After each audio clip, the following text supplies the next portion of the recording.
अस्सलाम वालेकुम स्टूडेंट्स। आज हम लोग पढ़ेंगे वर्ण एवं मात्रा, class 3 and chapter 2। So now let's start. वर्ण एवं मात्रा।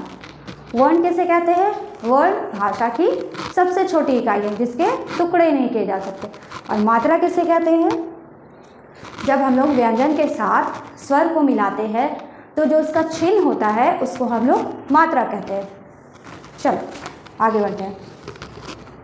बच्चों, बुक सारे लोग बुक में देखो। बच्चों, आप जानते हैं कि बोलते समय हमारे मुख से निकली ध्वनियों से ही भाषा बनती है। आप सबको पता है जब हम कुछ बोलते हैं तो जो हमारे मुंह से ध्वनि मतलब आवाज़ निकलती है उससे ही भाषा बनती है। ध्वनियों का लिखित रूप वर्ण कहलाता है। वर्ण भाषा की सबसे छोटी इकाई है, इसके टुकड़े नहीं किए जा सकते। जो ध्वनि का लिखित रूप होता है उसको वर्ण कहते हैं। और इस वर्ण क्या है? भाषा की सबसे छोटी इकाई है, इसके टुकड़े नहीं किए जा सकते। देखो यहाँ चित्र में एक चिड़िया है जो पेड़ पे बैठी है। वो क्या करी? ची ची। क्या करिए? ची ची आवाज़, ध्वनि निकल रही है उसके मुंह से। उपर्युक्त चित्र में चिड़िया के मुख से च जोड़ ई ध्वनि का बोध हो रहा है। लिखित रूप में यही ध्वनियाँ वर्ण कहलाती हैं। ये जो चिड़िया ची ची कर रही है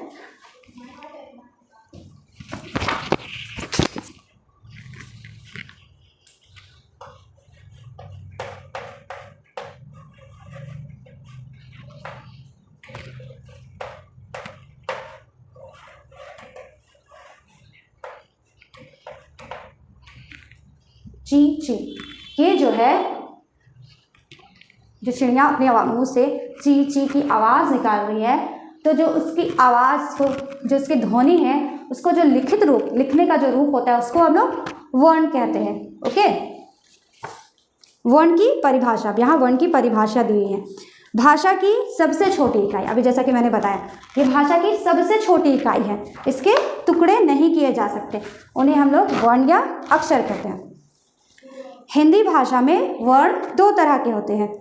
जो हिंदी भाषा में वर्णों को दो भागों में बांटा गया है, स्वर और व्यंजन। स्वर वर्ण ये स्वतंत्र ध्वनियाँ होती है, इनका उच्चारण अपने आप अर्थात बिना किसी दूसरे वर्ण की सहायता के होता है। हिंदी भाषा में स्वरों की संख्या 11 है। ये वर्ण निम्नवत है। स्वर जो है ये अपने आप में स्वतंत्र मतलब आज़ाद होते हैं, इसको बोलने के लिए किसी की सहायता की ज़रूरत नहीं होती है और इसकी संख्या 11 होती है। अ ई उ री ए ओ औ, ये क्या है? स्वर है। अब आते हैं व्यंजन वर्ण, कॉन्सोनेंट। जिन ध्वनियों के उच्चारण में स्वर वर्णों की सहायता ली जाती है उन्हें व्यंजन कहते हैं। अभी हम लोगों ने पढ़ा कि स्वर जो होते हैं वो स्वतंत्र आज़ाद होते हैं, इसके उच्चारण के लिए किसी की सहायता नहीं होती है। पर जब व्यंजन का उच्चारण किया जाता है तो उसमें स्वर की सहायता ली जाती है। इसकी कुल संख्या 33 होती है। का से लेकर, देखो इसको कुछ भागों में बांटा गया। ये का से लेकर माँ तक जो वर्ण होते हैं ये स्पर्श व्यंजन, ये जो व्यंजन है का से लेकर माँ तक जो व्यंजन होते हैं ये क्या होते हैं? स्पर्श व्यंजन होते हैं। अंतस्था व्यंजन,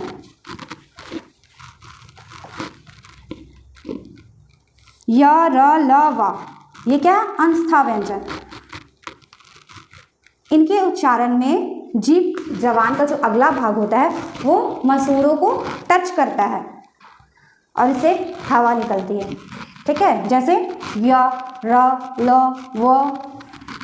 ऊष्म व्यंजन, जिन वर्णों के उच्चारण में मुख से विशेष प्रकार की वायु निकलती है उसे ऊष्म व्यंजन कहते हैं।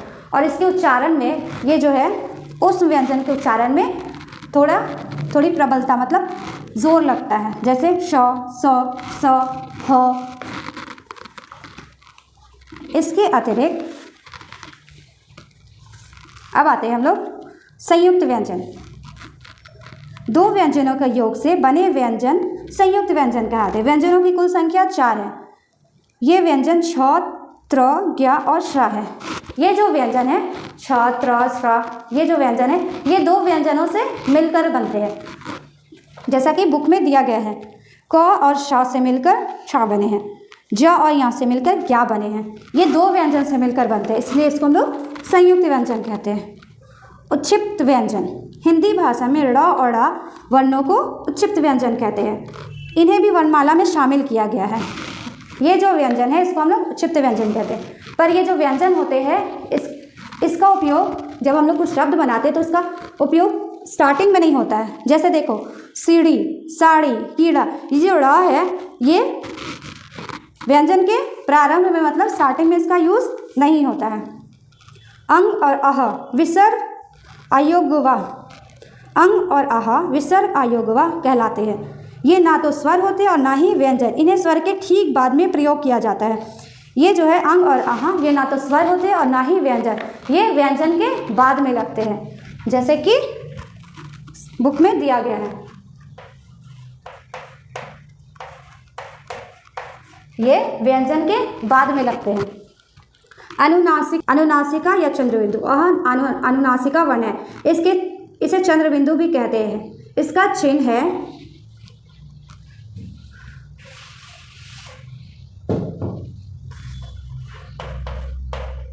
इसको हम लोग अनुनासिका कहते हैं।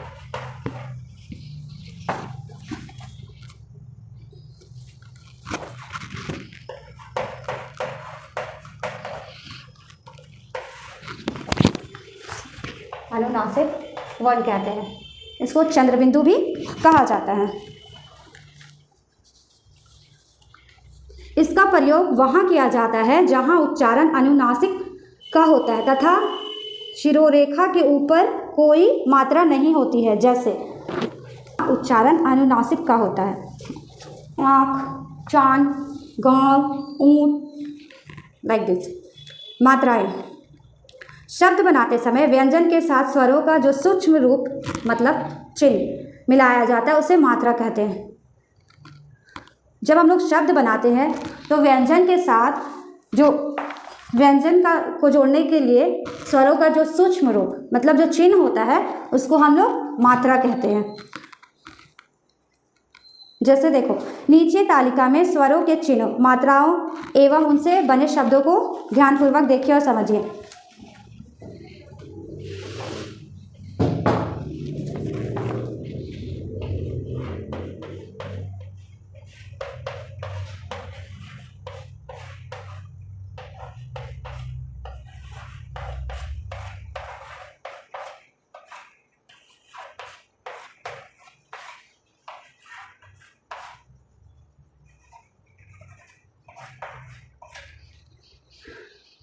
ये स्वर है और ये इसकी मात्रा है। और भी आगे है, जैसे री की मात्रा है और इससे बने शब्द भी दिए गए हैं। सब लोग बुक में ध्यान से देखो। ए की मात्रा, ए की मात्रा, ओ की मात्रा, औ की मात्रा, ओके, सबकी मात्रा दी हुई है। इसके अतिरिक्त रा व्यंजन का प्रयोग इन चिन्हों, देखो यहाँ निम्नलिखित चिन्ह दिए गए हैं, के रूप में किया जाता है। जो रा है उसका प्रयोग इस तरह के चिन्ह के द्वारा किया जाता है।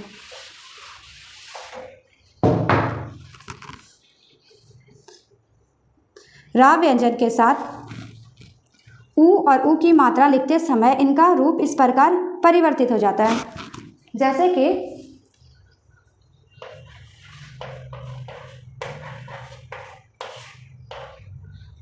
जब हम लोग ये सब व्यंजन में ऊ की मात्रा यूज़ करते हैं तो इसकी मात्रा ऐसे लगती है, जैसे झूला, फूल,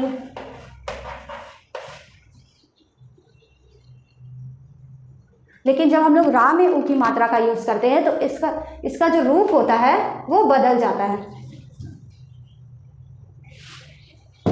रा में ऊ की मात्रा जब हम लोग लगाते हैं, हम लोग इसको ऊ की मात्रा यहाँ नीचे नहीं लगाते हैं, ये इसके बीच में लगता है, तो इसकी मात्रा तरह से चेंज हो जाती है सिर्फ रा में, बाकी और किसी भी व्यंजन में नहीं, सिर्फ रा में।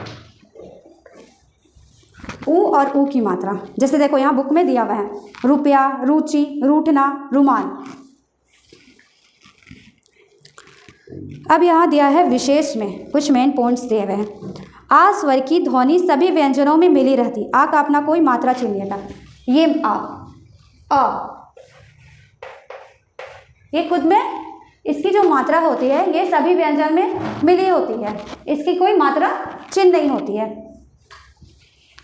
दूसरा, अ स्वर की तरह ज और फा व्यंजनों को अरबी फारसी के प्रभाव से हिंदी में लिए। ये जो फ ज ये है ये अरबी और फारसी से लिया गया है, जैसे कमज़ोर, फालतू।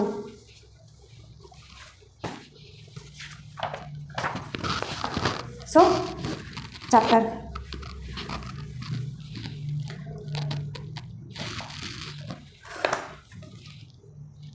विशेष में देखिए, रा व्यंजन के साथ ऊ तथा ऊ की मात्रा लिखते समय इसका रूप इस प्रकार परिवर्तित हो जाता है। केवल ऊ और ऊ के साथ, छोटी ऊ और बड़ी ऊ के साथ रा लिखने के टाइम उसका रूप बदल जाता है, जैसा कि बुक में दिया गया है। हम लोग ऐसे रुपया नहीं लिख सकते हैं, रुपया